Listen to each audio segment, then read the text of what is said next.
አነጋጋሪ ሁለት ሴት ተዋጊ አውሮፕላን አብራሪዎች በርካቶችንም ያስደመሙት ኢትዮጵያውያን እነማን ናቸው? ሰላም ጤና ይስጥልን ውድ ኢትዮጵያውያን የቻናሌ ተከታታዮች፣ ይህ ሚኪ ታቦር ኒውስ ነው። ለዚህ ቁም ነገር አዘል ቻናል አዲስ ከሆናችሁ ሰብስክራይብ በማድረግ ቤተሰብ ይሁኑ።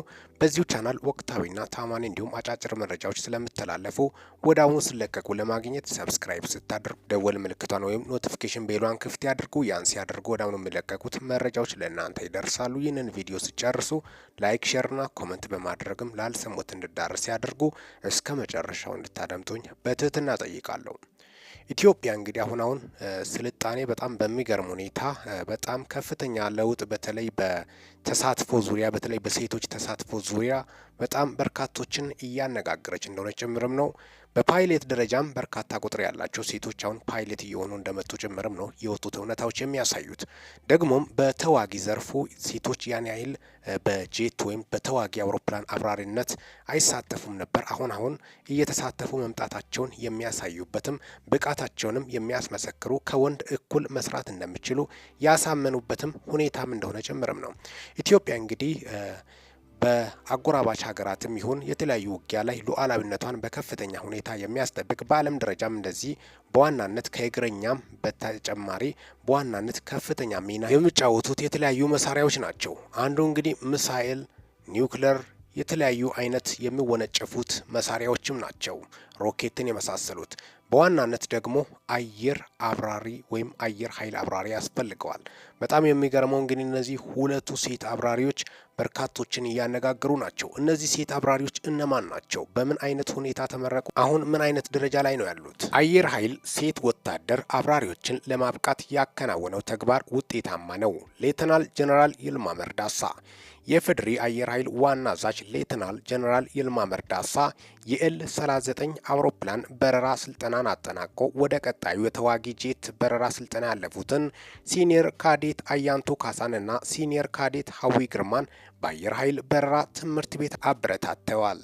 ሌተናል ጀነራል ይልማ መርዳሳ በአንድ ጊዜ ሁለት ሴት አብራሪዎች ከኤል-39 አውሮፕላን ወደ ተዋጊ ጄት የበረራ ስልጠና ማለፋቸው በተቋሙ ታሪክ የመጀመሪያ እንደሆነ ጠቅሶ ይህም አየር ኃይላችን በተለይም ከሪፎርሙ ወዲህ በአብራሪነት ሙያ ምንም የሴት ተሳትፎ ያልነበረውን የተቋሙን መዋቅር በመቀየር ሴት ወታደሮችን ወደ ዘርፉ ማምጣት ብቻ ሳይሆን እስከ ተዋጊ ጄት የበረራ ስልጠና ድረስ ለማብቃት መቻሉ በራሱ ማሳያ መሆኑን ተናግረዋል። ሁለቱ ሴት አብራሪዎችን ወደ ተዋጊ ጄት የበረራ ስልጠና ሲሸጋገሩ ሙያዊ አቅማቸውን ለዚህ ወሳኝ ስልጠና በሚመጥን ደረጃ ልክ ማሳደግ እንደሚገባም ሌተናል ጀነራል ይልማ መርዳሳ አያይዘው ገልጸዋል።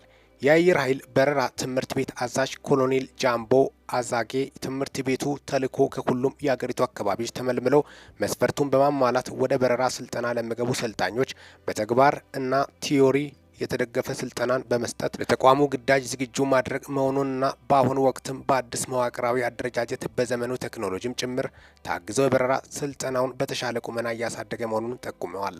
በአቪዬሽን ሙያ መስክ እስከ ተዋጊ ጄት የበረራ ስልጠና ድረስ የመግባታቸው ትልቁ ምስጢር በዓላማ ቁርጠኝነት እንዲሁም ጠንክሮ ከመስራት የሚመነጭ ውጤት መሆኑን ያወሱትና ቀጣይ ግባቸውም በዚህ ሙያ ከፍ ባለ ደረጃ ሀገራቸውን ብሎም ተቋሙን ማገልገል እንደሆነ ያስታወቁት ሲኒየር ካዴት አያንቱ ካሳና ሲኒየር ካዴት ሀዊ ግርማ ናቸው። እንግዲህ እንደምታወቀው እነዚህ ሁለቱ ናቸው የመጀመሪያ ማለት ይቻላል። እንግዲህ ሲኒየር ካዴት አያንቱ ካሳና ሲኒየር ካዴት ሀዊ ግርማ ናቸው። እነዚህ እንግዲህ በጣም በሚገርም ሁኔታ ስልጠናቸውን ወስዶ ወደ ቀጣይ እንግዲህ ወደ ጄት አብራሪነት እያደጉ እንደሆነና ስልጠናቸውን ትምህርታቸውን እንደሚወስዱ ጭምርም ነው የወጡት መረጃዎች የሚያሳዩት። የኢትዮጵያ አየር ኃይል ምን ያህል ተጽዕኖ ፈጣሪዎች እንደነበሩት በዓለም ደረጃም በርካቶችን ሲያነጋግሩ ከነበሩት አብራሪዎች መካከልም በጣም ዓለምን በሰዓቱ በወቅቱ ያነጋገረው አንዱ በዛብህ ጴጥሮስ ነው። የበየነ ጴጥሮስ ወንድም ወይም የፕሮፌሰር በየነ ጴጥሮስ ነፍሳቸውን ይማርና በቅርብ ጊዜ ህልፈታቸው የሚታወስ ነው። የእሳቸው ወንድም በዛብህ ጴጥሮስ ብዙ ጀብዶችን ፈጽመዋል በማለትም በርካቶቹ ስለሱም ሲያወድሱት ነበር። አስቸጋሪውና አሳዛኙ የኢትዮ ኤርትራ ጦርነት ነበር። በዛ ሰዓት ነበር በድልድይ ስር ሁላ በጣም በሚደንቅ ሁኔታ የማብረር ብቃቱን ያሳየ ከባድ አብራሪ እንደነበረና ዓለም ላይም በጣም በርካቶችን ሲያነጋግር የነበረ ነው። ተወልዶ ያደገውም ልክ አውሮፕላኑን አብሮ እንዳደገና ለጄት አብራሪነት እስከተፈጠረ ድረስ በርካቶችን ያነጋገረም ነው። በዛብህ ጴጥሮስ እንደ ማንኛውም ኢትዮጵያዊ በተመቻቸ ህይወት አይደለም ያደገው።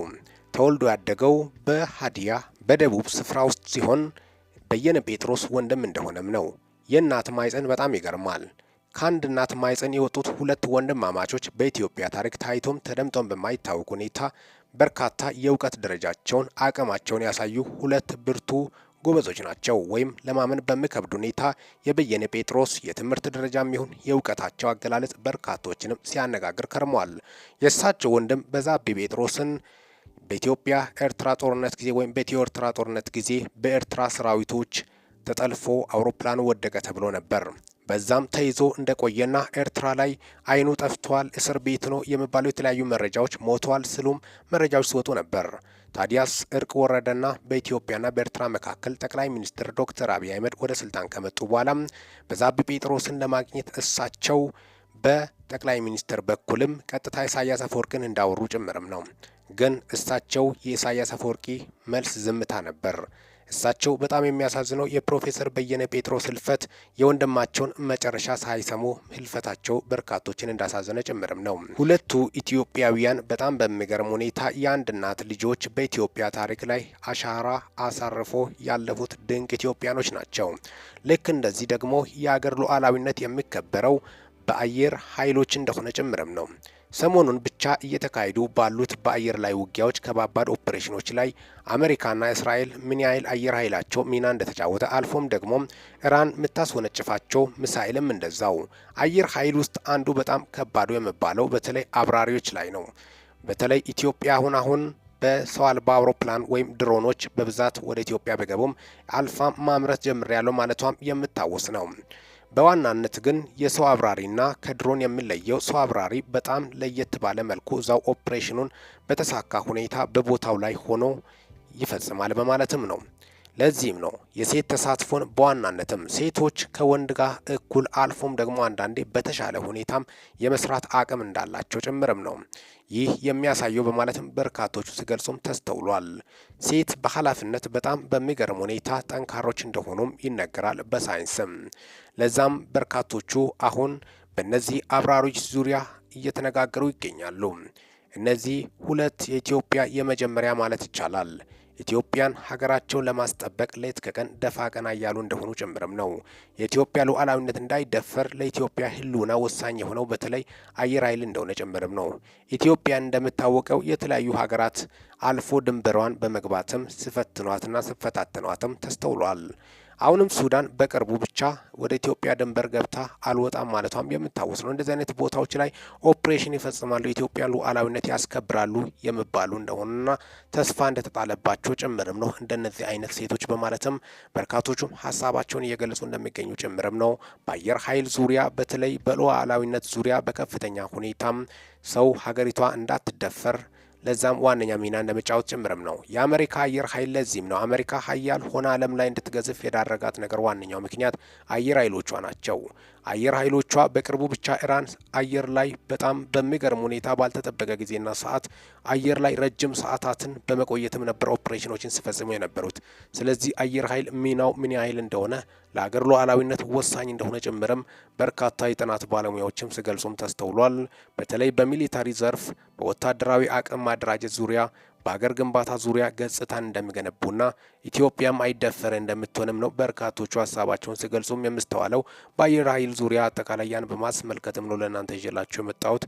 በኢትዮጵያ ታሪክ እንግዲህ ለመጀመሪያ ጊዜ ማለት ይቻላል ሴቶቹ ሁለቱ በታላቅ በትምህርታቸው በአሪፍ ብቃት ተወጥቶ ቀጣይ ዙር ላይ እንዳለፉ ጭምርም የወጡት መረጃዎችን በማስመልከት የኢትዮጵያ አየር ኃይል ዋና አዛዥ የነበሩትም ሌተናል ጀነራል ይልማ መርዳሳም የተናገሩትን ሀሳባቸውን በማስመልከትም አጠቃላይ ለእናንተ ይዘንላችሁ የመጣ ነው።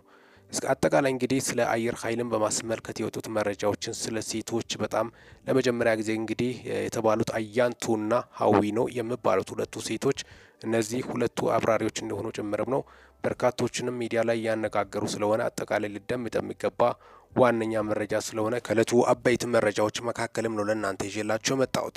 እስካሁን ድረስ እንግዲህ አብሬያችሁ የቆየሁት ሚኪ ነኝ ከሚኪ ታቦር ኒውስ። ለዚህ ቁም ነገር አዘል ቻናል አዲስ ከሆናችሁ ሰብስክራይብ በማድረግ ቤተሰብ ይሁኑ። በዚሁ ቻናል እንግዲህ በዋናነት ወቅታዊና ታማኒ እንዲሁም አጫጭር ሊደመጡ የሚገቡት መረጃዎች ስለሚተላለፉ ሰብስክራይብ በማድረግ መከታተል አለባችሁ። ይህንን ቪዲዮ ላይክ፣ ሼርና ኮመንት በማድረግም ላልሰሙት እንዲዳረስ ያድርጉ። ለሰዓታት ካሉኝ መረጃዎች ይህን ይመስላሉ። በወቅታዊና አጫጭር መረጃ እስከምንገናኝ ድረስ በያላችሁበት ዓለም ክፍል ቼሮ ያቆያችሁ።